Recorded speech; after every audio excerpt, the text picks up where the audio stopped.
Ok, bendiciones para todos. Una vez más, les saludo con mucho cariño, con mucho amor. Me dirijo a ustedes una vez más para compartir una palabra para el día de hoy. Un saludo muy especial a mi familia Jiménez, donde quiera que se encuentren. Un saludo muy especial a todos los suscriptores del canal. Les agradecemos sus visitas allí. Les agradecemos mucho su like. Realmente ese es el premio para nosotros.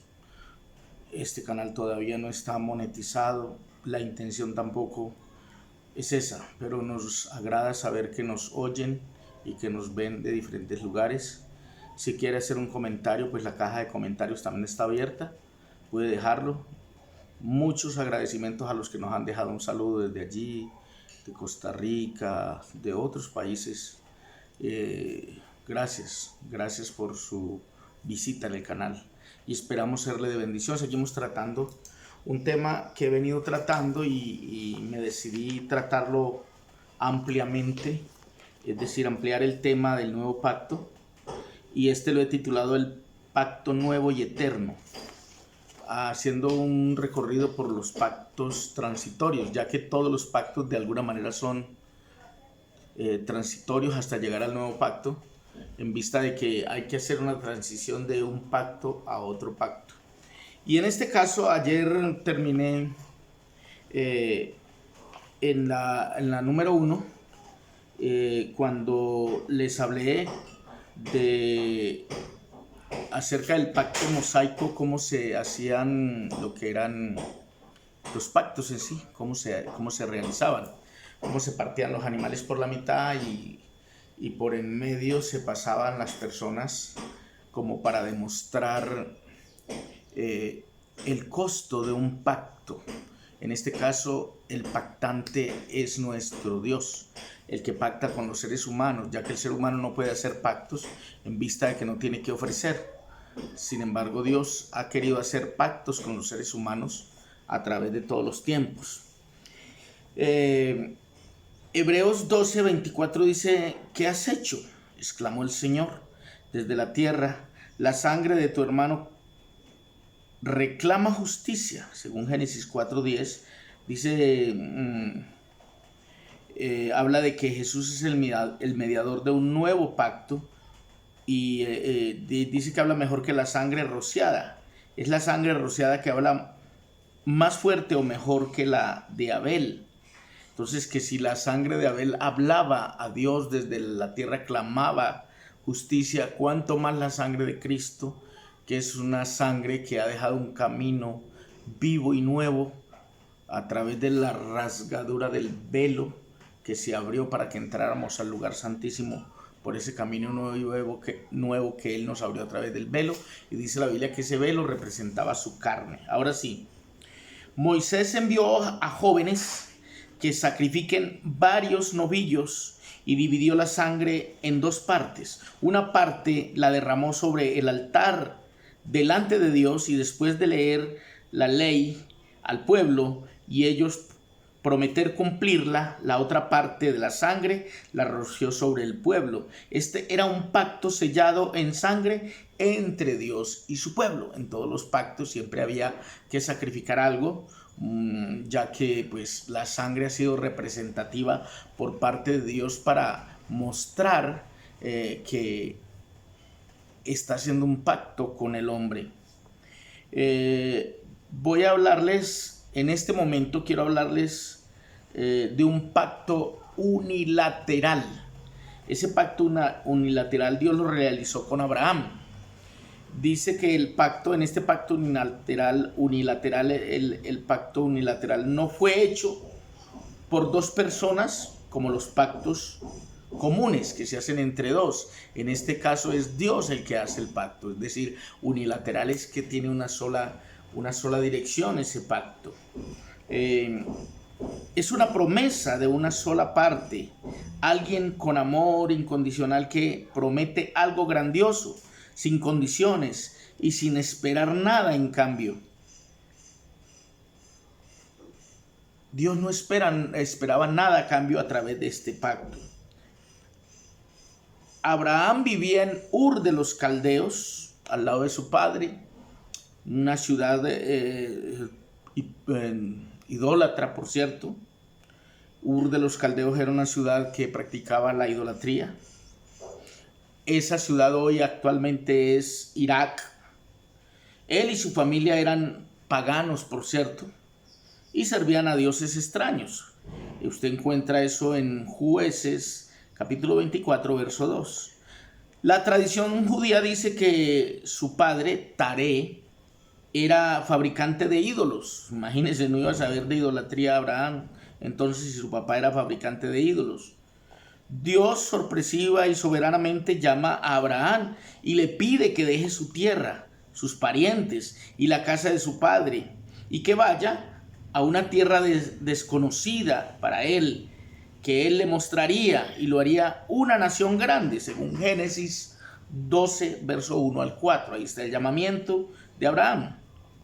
Abraham creyó la promesa de Dios y salió sin saber a dónde iba, pero Dios lo guió y le contó su fe como justicia por haber creído a Dios en un llamado que parece ser descabellado para muchos. Cuando Dios hace un llamado de esta índole, vaya a tal lugar, vaya, uno piensa que se está enloqueciendo. Yo viví eso. Cuando Dios lo saca a uno de su país, de su tierra, de su familia, para enviarlo a algún lugar, uno a veces piensa que es una locura. Uno llega a decir, pero ¿por qué? ¿Sí será? ¿No será que yo estoy loco? ¿No será que se me están metiendo cosas en la cabeza? Pero Dios confirma ese llamamiento cuando da el respaldo a esa persona, cuando le da el respaldo de que ese llamamiento era real. Eso yo lo viví en mi vida particular con mi esposa cuando fuimos a Venezuela a empezar una obra de la cual ya muchos de ustedes saben que realmente Dios mostró su respaldo. Dice... Abraham le dice a su familia que va a ir a una tierra que Dios le iba a mostrar, y pues para ellos, primero, que no conocían al Dios verdadero, y segundo, un llamamiento de esos donde iba a dejar su tierra y su parentela, pues era tildado de loco. Pero a veces flaqueaba en su fe, es decir, Abraham, como cualquier ser humano, también a veces flaqueaba en su fe, y nosotros también. En Génesis 15, verso 2 y 3, es también el verso 8. Dios entonces, comprendiendo su debilidad y cómo estaba dispuesto a cumplir la promesa que le hizo sin tener en cuenta los defectos de Abraham, para darle seguridad, agregó un juramento con sangre para Abraham, es decir, en el pacto que Dios le está haciendo en este llamamiento. Claro, con la promesa de Dios hubiera sido suficiente, porque Dios no miente, pero Dios le juró que cumpliría.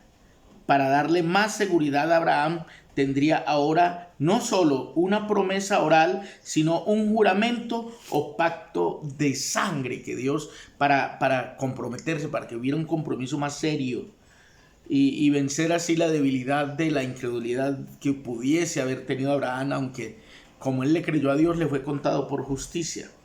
Dice la Biblia, la palabra de Dios, precisamente en Génesis 15, del 2 al 8, voy a leer, dice: y Abraham dijo: oh Señor Dios, ¿qué me darás, puesto que yo estoy sin hijos y el heredero de mi casa es Eliezer de Damasco? Dijo además Abraham: he aquí, no me has dado hijo, no me has dado prole, o no me has dado descendencia, y uno nacido en mi casa es mi heredero. Se refería al esclavo Eliezer.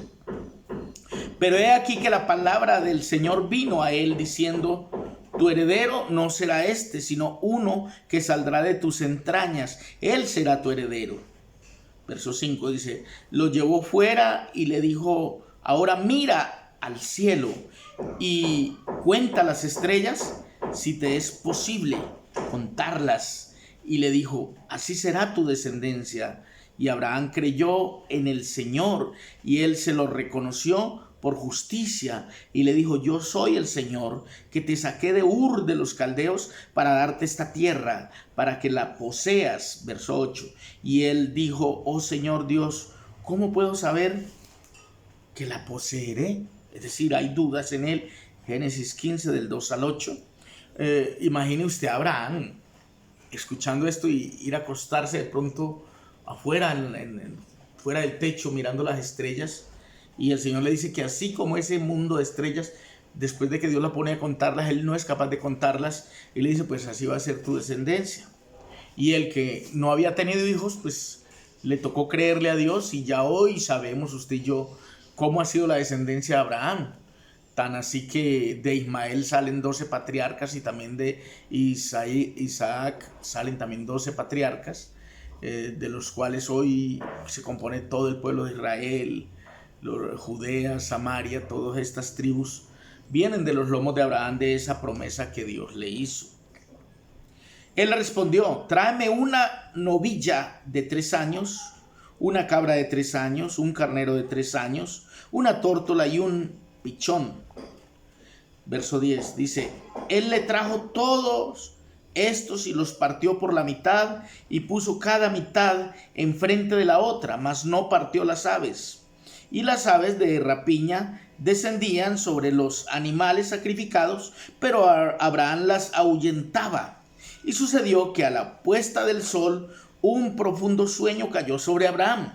Y he aquí que el terror de una gran oscuridad cayó sobre él. Y Dios dijo a Abraham, ten por cierto que tu descendencia serán extranjeros en una tierra que no es suya, se refiere a Egipto. Dice, donde serán esclavizados y oprimidos 400 años, mas yo también juzgaré a la nación a la cual servirán y después saldrán de allí con grandes riquezas. Tú irás a tus padres en paz y serás sepultado en buena vejez. Y en la 4ª generación ellos regresarán acá, porque hasta entonces no habrá llegado a su colmo la iniquidad de los amorreos. Y aconteció que cuando el sol ya se había puesto, hubo densas tinieblas, y aquí apareció un horno humeante y una antorcha de fuego que pasó por entre las mitades de los animales. Recuerde que Abraham ya estaba dormido. En aquel día el Señor hizo un pacto con Abraham, diciendo, a tu descendencia he dado esta tierra, desde el río de Egipto hasta el río grande, el río Éufrates. Estoy leyendo Génesis 15, ya ahora del 9 al 18. Ahí está el pacto hecho con animales sacrificados, partidos por la mitad. Dice la Biblia que Abraham cuidaba para que las aves de rapiña no comieran la carne, porque estaba pasando por en medio de ellos, como dice la Biblia en el pacto nuevo que el Señor hace. Este es mi cuerpo que por vosotros es partido. Eso simbolizaba, era un símbolo, partir los animales, porque así iba a ser partido el cuerpo de Cristo por los pecados nuestros. Entonces, dice aquí en este pasaje que leímos que Abraham se quedó dormido, pero sin embargo había una antorcha que al oscurecer se paseaba. Ya no era Abraham el que estaba paseándose por allí, sino Dios, creo yo, puesto que Abraham ya estaba dormido. Abraham partió a los animales por la mitad y puso cada mitad frente a la otra, pero no partió las aves, y se puso a esperar que llegara Dios, el pactante, que le hizo la promesa. Los animales son tipo de la naturaleza humana de Cristo, por eso son partidos. El cuerpo de Cristo fue partido por nuestros pecados. Su cuerpo sería también partido por nosotros. Esas son las cicatrices, los azotes, la corona de espinas y todo aquello que él sufrió, dando un símbolo de que su cuerpo iba a ser como el pan era partido, así su cuerpo fue partido por nosotros. El pasaje está en 1 Corintios 11:24, que dice, esto es mi cuerpo que por ustedes es partido, hagan esto en memoria de mí todas las veces que lo hagan. Y eso también está en Mateo 26:26, cuando Cristo está celebrando ese nuevo pacto. Y eso que hizo Abraham ya era tipo de lo que iba a suceder en el nuevo pacto. Y las aves que no fueron partidas, esas aves que no fueron partidas, eran tipo de su naturaleza divina. La naturaleza divina de Cristo no fue partida. Recuerde que mientras Él estuvo en la tierra y empieza su ministerio, hay dos naturalezas en él. La humana, que es la que podían ver y la divina, que era la que no veía la gente, la cual él decía: el Padre que mora en mí, él hace las obras. Yo y el Padre uno somos. Esa naturaleza divina no la vieron los judíos, no la vio nadie, pero a través de las escrituras hoy día podemos ver que había una naturaleza divina viviendo dentro de esa naturaleza humana. Por eso él decía: el Padre que mora en mí es el quien hace las obras. Dice que la naturaleza divina no fue partida, pero que estaba presente en la cruz mientras su cuerpo se iba en sangre. Las lecciones que debemos aprender de la fe y la debilidad de Abraham es que debemos creer las promesas de Dios. Es decir, Abraham también dudó, pero terminó creyendo. Esas promesas son para nuestra salvación eterna y descansar en su promesa.